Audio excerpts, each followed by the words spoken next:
मैंने recently FSc pre medical complete की है पंजाब कॉलेज से, और साथ साथ मैं मोबाइल सेल परचेज़ का काम भी करता हूँ। आईफोन्स को रिपेयर करवा के सेल करता हूँ, तो इसमें 60-70 से 80 तक मेरी इनकम है मंथली। और लाहौर में सब जानते होंगे, फीस सेंटर मार्केट है, वहाँ पे मेरा ये चलता है काम, सब जानते हैं मुझे वहाँ पे। लोगों को असल में जो रियल इन्फॉर्मेशन है वो पता नहीं होती, लोग उनको मिसगाइड करते हैं, तो जिसकी वजह से वो ऐसे कमेंट्स और ऐसी राय देते हैं अपनी।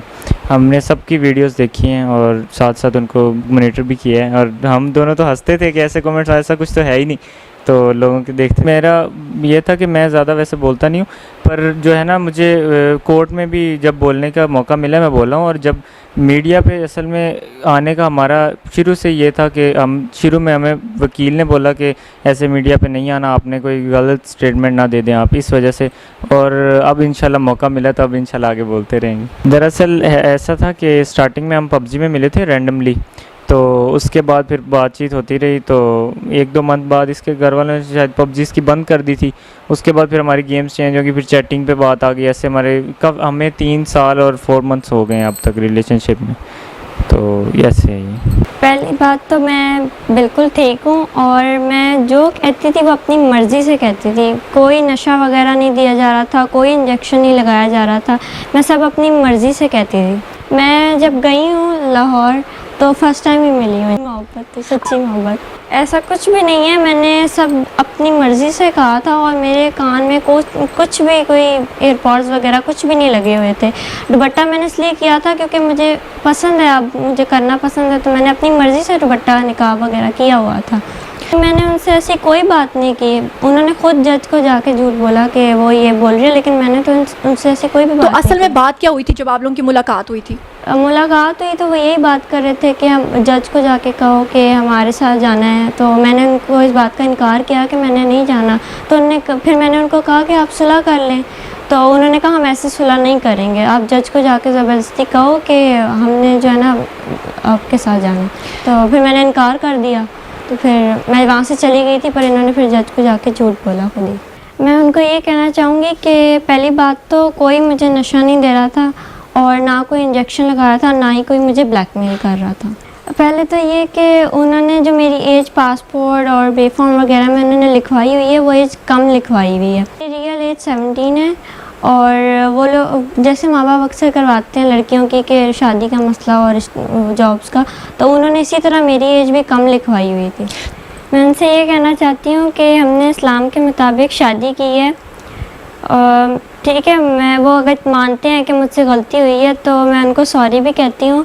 बस मैं ये चाहती हूँ कि वो अपना दिल बड़ा करें और मुझे और ज़हीर को एक्सेप्ट करें। मैं मानती हूँ वो भी तकलीफ़ से गुज़रे हैं, मैं भी गुज़र रही हूँ। बस वो अपना दिल बड़ा करके मुझे और ज़हीर को एक्सेप्ट कर लें। और जो ये लोग गलत बातें फैला रहे हैं ना कि वो गैंग है वगैरह, वो ऐसा कुछ भी नहीं है। ज़हीर की फ़ैमिली बहुत अच्छी है, ज़हीर भी बहुत अच्छा है, उन्होंने मुझे बहुत खुश रखा है और मुझे एक्सेप्ट की है। जो मैं मांगती हूँ वो मुझे फ़ौरन ला कर देती हैं, बस मुझे इन चीज़ों की आदत है तो मैं वही खाती हूँ। सबसे बड़ी बात तो ये कि ज़हीर को और ज़हीर की फ़ैमिली में से किसी को भी ये पता नहीं था कि मैं इस तरह आ रही हूँ, और मैं खुद ही आई हूँ अकेली। मैंने ख़ुद टैक्सी करवाई, रिक्शा से पहले अपने घर से लेकर वहाँ उसको कहा कि मुझे टैक्सी स्टैंड पे छोड़ दें, उन्होंने मुझे वहाँ छोड़ा, तो फिर मैंने वहाँ से ख़ुद टैक्सी करवा के ख़ुद लाहौर में अपनी। सबसे पहले तो मैं अल्लाह का शुक्र अदा करती हूँ, उनकी पहले दिन से लेके आखिर तक मेरे जो है ख़ास करम था मेरे साथ, उन्होंने मेरी बहुत मदद की है। तो अल्लाह की मदद थी, क्योंकि मैं जो ना इस्लाम के मुताबिक एक इस्लामी काम करने जा रही थी। शुरू दिन से मैंने माइंड बना लिया था कि मैं शादी करूँगी और इसमें शादी में बरकत है, तो अल्लाह ने मेरी मदद की, तो अल्लाह की वजह से सारा। असल में ना मैंने जब इनकी बात की ना कि मुझे ऐसे ये पसंद है और ये रिश्ता लेके आना चाहते हैं, तो मेरी जो मामा है ना उन्होंने मुझे मारा, और मेरा जो टैब था जिस पे मैं इससे बात करती थी वो उन्होंने बंद कर दिया, और वो मुझे ना बहुत ज़्यादा मजबूर करती थी, मारती भी थी छोटी छोटी बात पे। और फिर मुझे मजबूर होकर ये सब करना पड़ा, क्योंकि मेरे ताया के पास एक प्लॉट था DHA में, तो वो उनका मेरे बाबा के साथ कोई मसला चल रहा था, जिस वजह से वो चाहते थे कि मेरी शादी उसके साथ हो जाए और वो प्लॉट उनके नाम आ जाए। जी, मेरे मामू ने भी धमकी दी थी कि जो है ना, हम इसकी शादी अपनी मर्ज़ी से करेंगे और जहाँ ये चाह रही है वहाँ हम नहीं करेंगे। तो ज़बरदस्ती फिर मेरे बाबा भी ज़बरदस्ती कर रहे थे मेरे साथ। वो कपड़ा जो मैं लपेट रही थी वो मैं अपनी मर्ज़ी से लपेट रही थी, क्योंकि मुझे पसंद है हिजाब वगैरह करना। तो मैं अपनी मर्ज़ी से, क्योंकि काफ़ी लोग होते थे तो मुझे नहीं पसंद कि मैं बिना दुपट्टे के इस तरह जाऊं, तो मैं अपनी मर्ज़ी से वो करती थी। और वो घसीटना वगैरह वो सारा मेरी प्रोटेक्शन के लिए कर रही थी पुलिस। ऐसा भी नहीं है कि मेरी आईसाइट बिल्कुल ही वीक है, बिल्कुल नज़र नहीं आता, मुझे नज़र आता है और मैं देख सकती हूँ। बस मैं ग्लासेस कभी कभी लगाती हूँ जब मुझे टीवी वगैरह देखना आता है। ये मेरे पास, ये देखिए मेरी ग्लासेस, ये रही मेरी ग्लासेस। सबसे पहले तो मैं अपनी पेरेंट की रिस्पेक्ट की वजह से चुप रही, और दूसरा मुझे टाइम ही कहाँ मिला। कभी सिंध हाई कोर्ट तो कभी लाहौर हाई कोर्ट में, और कभी मैं अपनी जान बचाती फिर रही थी, तो इस वजह से मुझे टाइम नहीं मिला सामने मीडिया पे आने का। वो हमें एक तो हमारी प्रोटेक्शन के लिए थे, क्योंकि हमारी जान को बहुत ज़्यादा ख़तरा था, और वो हमें पुलिस की तरफ से उन्होंने टिकट करवा के दी थी कि इनकी जान को ख़तरा है तो इनको प्लेन में भेजा जाए। हाँ, तो ये बात है जिसको लोगों ने क्या से क्या बना लिया।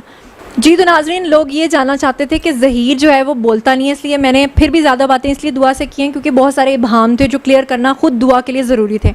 तो अब ज़हीर, मुझे ज़रा ये बताएं आप कि आप क्या कहना चाहते हैं, सब लोग आपको सुन रहे हैं। पहले तो मैं ये कहना चाहता हूँ कि अगर मेरी वजह से किसी का दिल दुख है, तो किसी को परेशानी हुई है, तो वो उसके लिए माजरत है।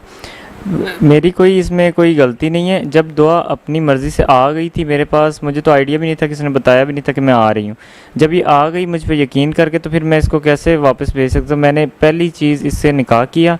जो गैंग वगैरह होता अगर, तो वो कभी इससे निकाह वाला ये काम ना करता। निकाह एक पाक ये है, वो करना लाजमी है, इसलिए पहली चीज़ मैंने इससे निकाह किया। अब ये मेरी बीवी है, तो मैं हमेशा इसके साथ खड़ा हूँ जब और हमेशा इसका साथ दूँगा।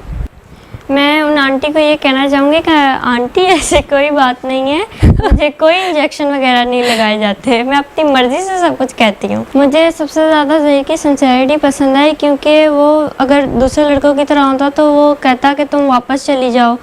तो जबकि मैं वहाँ से आ गई, जिसका इसको नहीं पता था, इसने बिना टाइम वेस्ट किए, बिना दिन ज़ाया किए इसने मेरे साथ निकाह किया, और तब से लेके आज तक मेरे साथ खड़ा है और मुझे खुश भी रखा है। बस अब पाकिस्तान तो देख लिया, अब कोई जगह बची तो है नहीं।